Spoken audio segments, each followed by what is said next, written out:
got a good one for you today, guys. Just pulled out of the shop.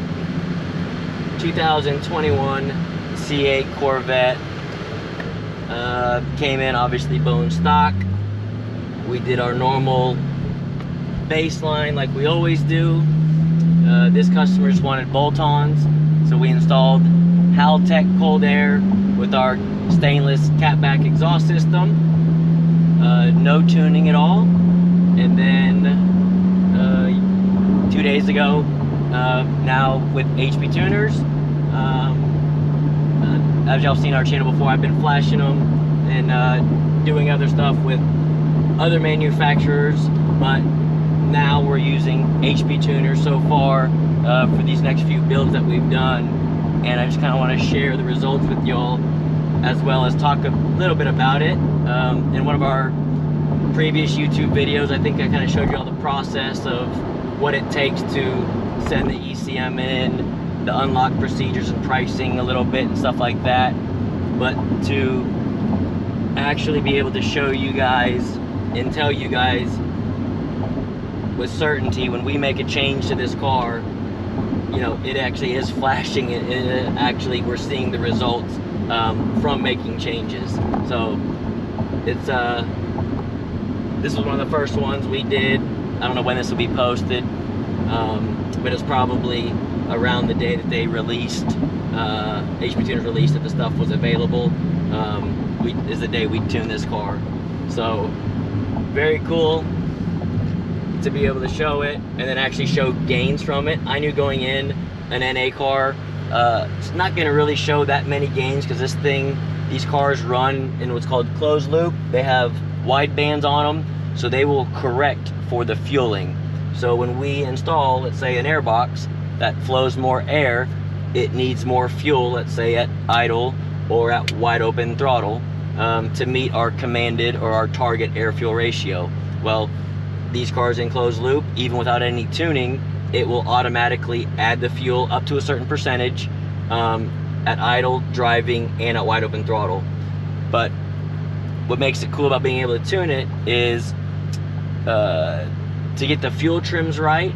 So instead of having to add so much, which sometimes the cars will want to stutter a little bit, and people talk about getting their fuel trims right when you're tuning a car to get it to run smooth and drive smooth and pretty much just drivability stuff.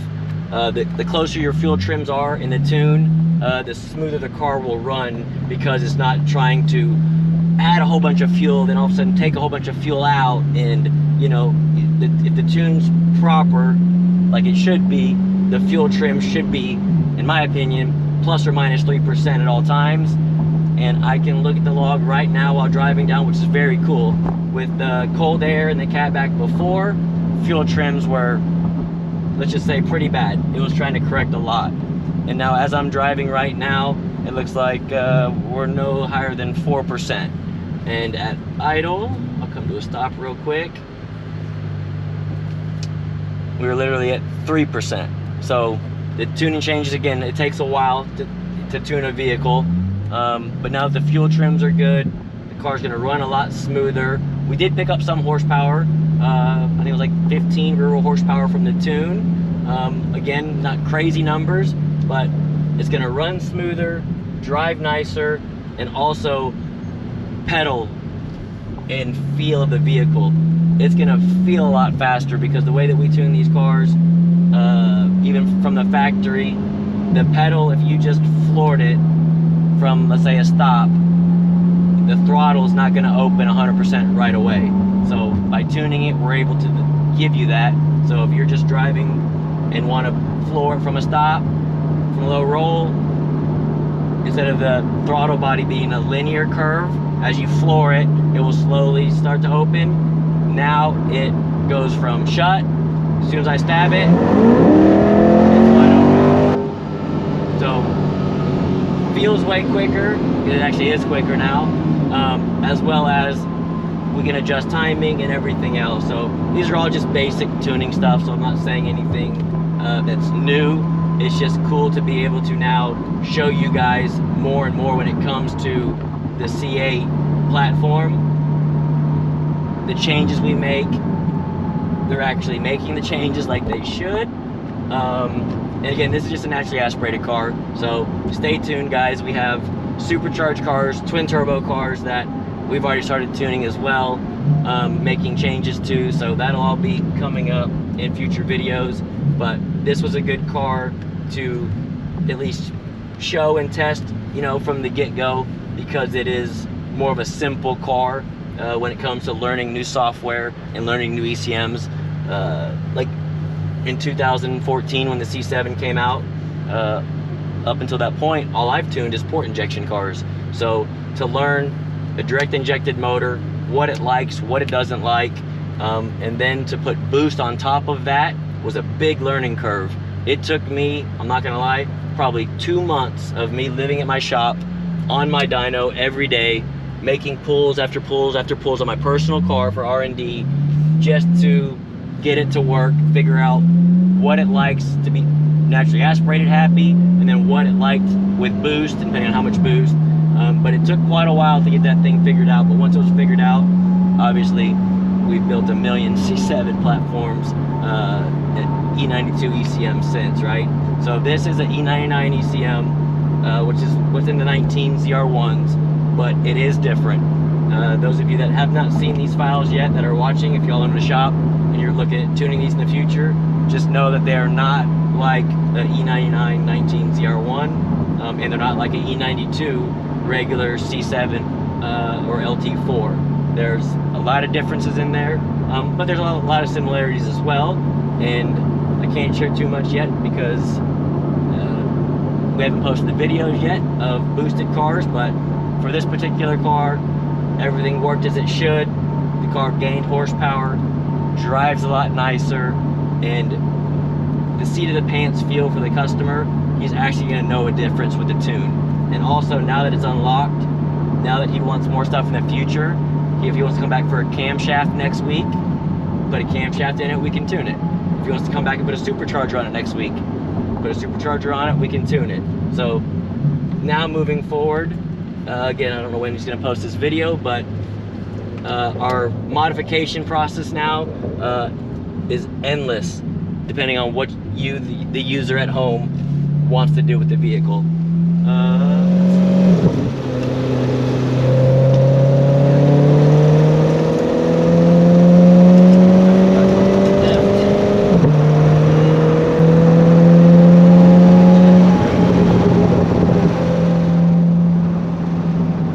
Our exhaust, guys. Any UCAOs out there that have stock exhaust systems?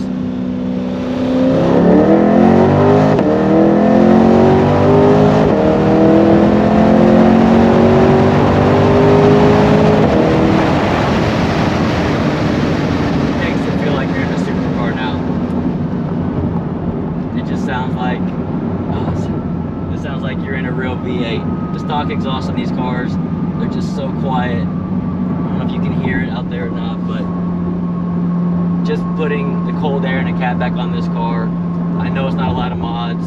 Total horsepower gain was, I think, 40 or maybe 50 rear wheel horsepower total, which doesn't sound like a lot, but for just bolting on two parts and tuning it, it's good gains, and it definitely feels way quicker. But I want to try to get some good sound for you guys.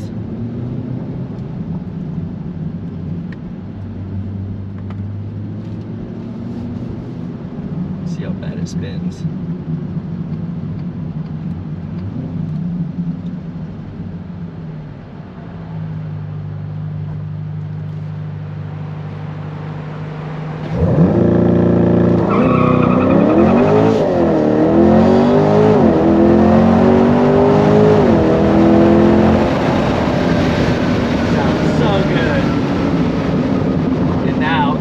Spins the tires in first gear because the throttle is actually 100% open when you take off. This car before, with just the cold air and the cat back, it would barely skirt and then take off. As y'all can see, it just spun the tires through first gear, but second gear hooked up and went. So I'm gonna pull over, check out these logs. Been driving it for a while, and get the car back to the shop, and customer will be picking this one up. And like I said, guys, stay tuned. If y'all have any questions, please comment below on anything Global B, any C8 related stuff, whether it's Cadillac or C8, comment below. I'd like to hear what you guys, what kind of questions y'all have. And then, yeah, please stay tuned because we have a lot of cool builds in the works. We've already tuned some, done a whole bunch of stuff. We just haven't shared it with anybody yet. So check back to our channel, guys. I hope you enjoyed it. Again, kind of basic, but I just like to explain basic stuff to some of y'all. Some of y'all do like seeing it and hearing it. So hope you enjoyed it, and until next time.